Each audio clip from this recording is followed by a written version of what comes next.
Hi friends, நீங்கள் என்ன பார்க்க போகிறோன்னா ஜி5ல வந்திருக்க ரொமான்டிக் லவ் மூவி ட்ரூ ஸ்டோரியாக வந்திருக்கு பியூட்டி மூடி ரிவ்யூ தான் வீடியோவில் பார்க்க போகிறோம். ஸோ அந்த ரிவ்யூ பார்க்கறதுக்கு முன்னாடி சேனல் லைக் பண்ணிவிட்டு ஒரு சப்ஸ்கிரைப் மட்டும் பண்ணிக்கோங்க. இந்த மூவியோட ஆன்லைன் மட்டும் நம்ம சிம்பிளாகவே பார்த்துடலாம். இந்த மூவியோட கதை என்னன்னா, இந்த மூவியில் நம்ம ஹீரோயின் காலேஜ் படிக்கிறாங்க. அப்பாவுக்கு செல்ல பொண்ணு.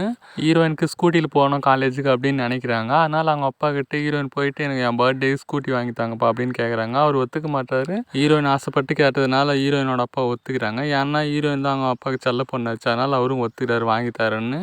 எல்லாம் ஓகே தான். பட் ஹீரோயின் பார்த்தீங்கன்னா ஸ்கூட்டி ஓட்டவே தெரியாது. அதனால் எப்படி யார்கிட்டையும் கேட்குறாங்க எனக்கு கற்றுக் கொடுங்க அப்படின்னு. யாரும் கற்றுக் கொடுக்க மாட்டாங்க. அப்போ தான் ஹீரோயின் லைஃப்பில் வராரு. அதுக்கப்புறம் என்ன அவங்க 2 பேர் நல்லா பழகி அவங்களுக்குள்ள நல்லா அண்டர்ஸ்டாண்டிங் வந்து லவ் பண்ணுறாங்க. அதுக்கப்புறம் ஹீரோயின் வீட்டில் தெரிஞ்சு போகுது இவங்க லவ் பண்ணுறது. அதுக்கப்புறம் ஹீரோயின் ஓடி போயிடுறாங்க.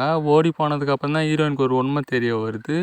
அந்த உண்மை தெரிஞ்சதுக்கப்புறமா ஹீரோயின் லைஃப்பில் சில பிரச்சனைலாம் வருது. அந்த பிரச்சனை என்ன, அந்த உண்மை என்ன, கடைசியில் ஹீரோயின் அந்த பிரச்சனையை சரி செஞ்சு திரும்ப வீட்டுக்கு வந்தாங்களா இல்லையா, இதுதான் இந்த மூவியோட ஆன்லைன். இந்த மூவி எனக்கு எப்படி இருந்துச்சுன்னு கேட்டிங்கன்னா, இந்த மூவி டீசென்ட் வாட்சாக இருந்துச்சு. அதனால செகண்ட் ஹாஃபில் ஒரு ட்விஸ்ட் ரிவீல் ஆகும். அந்த ட்விஸ்ட்டு நல்லாவும் இருந்துச்சு, கொஞ்சம் டிசப்பாயின்மெண்ட்டும் ஆகிடுச்சு இந்த மூவியை. அதே மாதிரி உமன்ஸ் கண்டிப்பாக இந்த மூவி ட்ரை பண்ணி பாருங்கள். நல்ல அவேர்னஸ் மூவி, ட்ரூ ஸ்டோரி வேறு. ஸோ கண்டிப்பாக உமன்ஸ் ட்ரை பண்ணி பாருங்கள். இந்த மூவி ஹீரோட ஆக்டிங் எப்படி இருந்துச்சுன்னு கேட்டிங்கன்னா, அவர் தான் இந்த மூவிக்கு மெயினான விஷயம். ஏன்னா அந்த கேரக்டரை பார்க்கும்போது உங்களுக்கே தெரியும் செகண்ட் ஹாஃபில். ஸோ அந்த ட்விஸ்ட்டு நான் ரிவீல் பண்ண விரும்பல, நீங்களே மூவி பார்த்து தெரிஞ்சுக்கோங்க. ஆனால் பார்த்தீங்கன்னா செம்மையாக இருந்துச்சு அந்த ட்விஸ்ட்டு. அதே மாதிரி இந்த மூவியில் ஹீரோனோட ஆக்டிங் எப்படி இருந்துச்சுன்னு கேட்டிங்கன்னா, அவங்களோட ஆக்டிங் பார்த்தீங்கன்னா நல்லாவும் இருந்துச்சு. அவங்கள மூவியில் பார்க்கறதுக்கு நல்லா இருந்துச்சு. ஹீரோனோட அப்பா கேரக்டர் ரைட்டிங்கும் சூப்பராக பண்ணியிருந்தாங்க. எனக்கு கேட்டிங்கன்னா உமன்ஸுக்கு நல்ல அவேர்னஸ் மூவின்னு நான் சொல்லுவேன். கண்டிப்பாக உமன்ஸ் ட்ரை பண்ணி பாருங்கள்.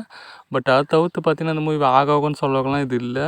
ஒரு டீசென்ட் வாட்சான மூவி தான். ஸோ ஓரளவு அந்த மூவி பார்க்கலாம்னு கேட்டிங்கன்னா நீங்கள் வீட்டில் சும்மா ஒரு ட்ரை பண்ணி பாருங்கள். இந்த மூவிக்கு ரேட்டிங் பார்த்தீங்கன்னா 5 2.75.